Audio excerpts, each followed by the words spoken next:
Most people think having a high IQ makes life easier, that you see things faster, solve problems quicker, and somehow stay ahead of everyone else. But what they don't tell you is what it actually feels like to live with that kind of mind, because it doesn't feel like a superpower. It feels like your brain never turns off, like you're noticing things other people don't even register, and then having to pretend you didn't. And after a while, that starts to cost you, not in obvious ways, in quiet ones. So this isn't going to be a list of smart habits. This is about the part nobody talks about, the hidden psychological cost of thinking this way every single day. And it starts with how your brain filters reality. You've probably noticed that your experience of reality feels louder than everyone else's. When you walk into a room, you aren't just seeing people. You're tracking the subtle shift in someone's posture, the hum of a flickering light, the rhythm of multiple conversations happening at once. This isn't just being observant. In psychology, it's often linked to something called low-latent inhibition. While most people have a sensory filter that blocks out irrelevant input, yours lets far more through.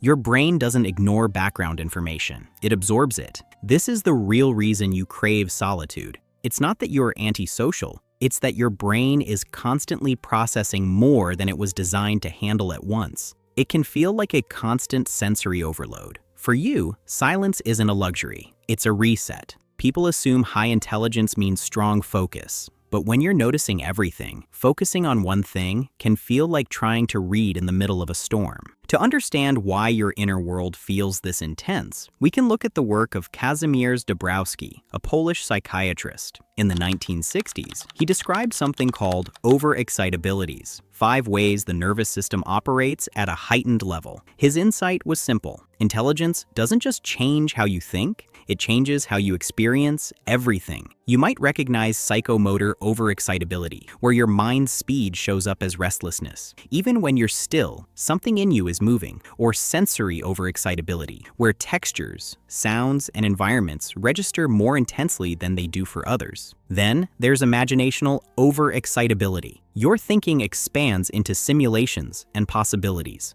Your mind runs ahead, exploring outcomes before they happen. And for many, there's emotional overexcitability. You don't just understand emotions, you feel them deeply, and they linger longer than they should. None of this is dysfunction, it's range, but that range comes at a cost. And most of your life, you were told to reduce it. One of the clearest costs shows up in how you relate to time and understanding. You often see where things are going before others do. The conclusion of a conversation, the flaw in a plan, the long-term outcome of a decision. It becomes obvious to you early, but while you've already reached that point, everyone else is still processing the beginning. This creates a quiet frustration. You try to explain, but you sound impatient. You try to slow down, but it feels unnatural. The tax of seeing further ahead is being forced to live in a present that moves too slowly.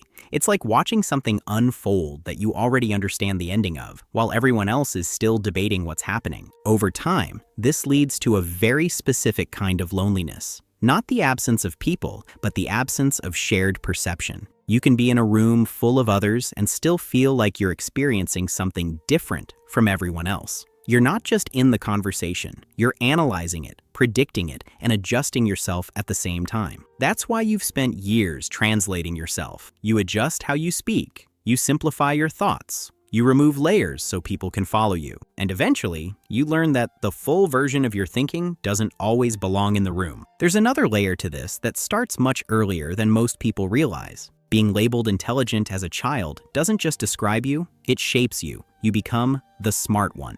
And with that comes an invisible expectation. You're not supposed to struggle. Psychologist Carol Dweck found that when intelligence is praised instead of effort, it creates a fragile relationship with failure. For you, failure didn't just mean something was difficult. It meant something about your identity might be wrong. So you learned to protect it. You avoided risks where you might not excel immediately. You became careful. This is where imposter phenomenon often begins. Not because you lack ability, but because your awareness is sharper than most. Your mind doesn't just track what you know, it tracks everything you don't. The more you understand, the more clearly you see your own limits, and that creates a quiet doubt that never fully disappears. At the same time, this depth of awareness can lead somewhere heavier, Psychologist James Webb described something called existential depression in highly intelligent individuals. This isn't triggered by failure or loss. It comes from seeing too much. You see the gap between what the world is and what it could be. You notice inefficiency, contradiction, unnecessary suffering, and once you see it, you can't unsee it. This doesn't feel like sadness in the usual sense. It feels like a persistent weight, an awareness that sits quietly in the background of otherwise normal days. You might achieve something you worked toward and feel the satisfaction fade quickly. You might sit in a calm moment and still feel a kind of emptiness you can't explain. This isn't a lack of gratitude. It's the result of a mind that naturally searches for meaning and struggles when it doesn't find enough of it. There's also a paradox that often confuses people. High intelligence doesn't feel like certainty, it feels like complexity. The more you understand, the more perspectives you can hold at once. You see multiple sides of an issue simultaneously. This is why confidence can appear lower, not higher. The Dunning-Kruger effect explains that people with limited knowledge often feel more certain because they don't see what they're missing. But when your awareness expands, certainty becomes harder to maintain. You see the trade-offs, the exceptions,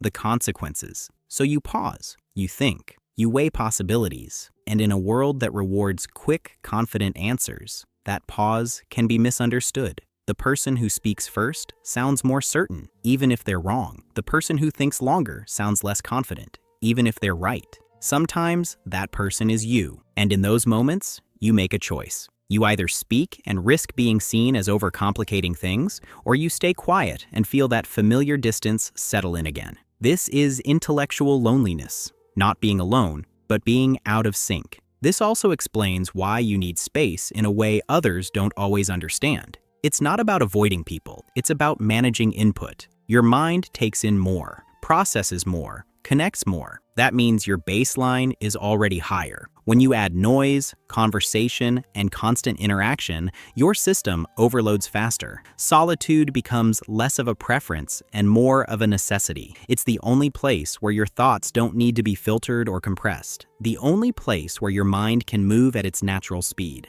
The untold truth about having an extremely high IQ is that it isn't a simple advantage. It's a different configuration of the mind. It comes with intensity, pressure, awareness that can feel heavy, and a kind of isolation that isn't about being disliked, but about seeing differently. None of this means something is wrong with you. It means your system is working exactly as it was designed to work, but inside environments that weren't built for your depth. If you've spent years editing yourself down just to fit into the room, that isn't a flaw. It's adaptation. And once you understand that, something shifts. You stop asking why you feel out of place and start recognizing that there was always a structure behind it. You were never the problem. You were just never given the right language to understand yourself. And once you have that language, the friction finally starts to make sense. So tell me in the comments which part of this hit closest to home. Was it Dabrowski's 5 Intensities? The gifted child wound you didn't realize you were still carrying?